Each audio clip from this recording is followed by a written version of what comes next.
বছরের শেষে লটারি কেটে রাজা হতে পারেন 4 রাশির ব্যক্তিরা। বাকিদের ভাগ্যে কী রয়েছে? তাহলে এবার রাশি মিলিয়ে আপনারা দেখেই নিন।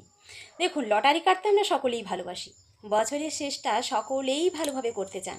তাই শেষে এসে লটারি কাটার আগে ভাগ্য যাচাই করে নেওয়াটা জরুরি। না হলে লাভ করতে গিয়ে লোকসান হয়ে যেতে পারে। লটারি জেতা বা না জেতা সেটা কিন্তু ভাগ্যের ব্যাপার। ভাগ্য সঙ্গ দিলে অনেকেই লটারি থেকে ভালো পুরস্কার পান, কিন্তু ভাগ্য সহায় না হলে লটারি কেটে লাভ কিছুই হয় না, বরং মুশকিল আছে। বছরের শেষটা সকলেই ভালোভাবে করতে চান, তাই শেষে এসে লটারি কাটার আগে ভাগ্য যাচাই করে নেওয়াটা কিন্তু খুবই জরুরি। না হলে লাভ করতে গিয়ে লোকসান হয়ে যেতে পারে। এবারে জেনে নিন ডিসেম্বর মাসে কারা লটারি কাটবেন, কারা লটারি কাটবেন না। মেষ, বৃষ, মিথুন এবং কর্কট, ভালোভাবে শুনে নিন, আপনাদের জন্য কিন্তু একদম লটারি কাটা যাবে না।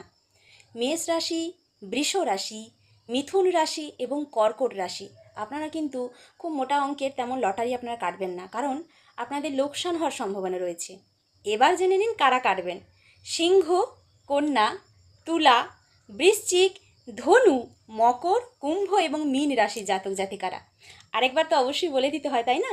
সিংহ, কন্যা, তুলা, বৃশ্চিক, ধনু, মকর, কুম্ভ এবং মীন রাশি জাতক জাতিকারা অল্প বিস্তর লটারি কাটতেই পারেন। আপনাদের লাভ হওয়ার চান্স আছে অবশ্যই, কিন্তু সব সময় এটা জানবেন যে লটারি কিন্তু একটা ভাগ্যের খেলা। আপনাদের গ্রহগুলো ঠিক ঠিক অবস্থান করছে বলে তাই জন্যই বললেন যে আপনারা কাটতে পারেন, কিন্তু যে রাশিদের আমি না বললাম তারা এই রিস্কটা নেবেন না, কারণ অর্থ উপার্জন করতে খুবই কষ্ট হয়, ব্যয় হয়ে গেলে খুব কষ্ট লাগে। যাই হয়ে যাক, আপনারা সকলে ভালো থাকুন, সুস্থ থাকুন। যদি ভালো লাগে অবশ্যই চ্যানেলটি সাবস্ক্রাইব করে রাখুন, আপনাদেরই কাজে আসবে।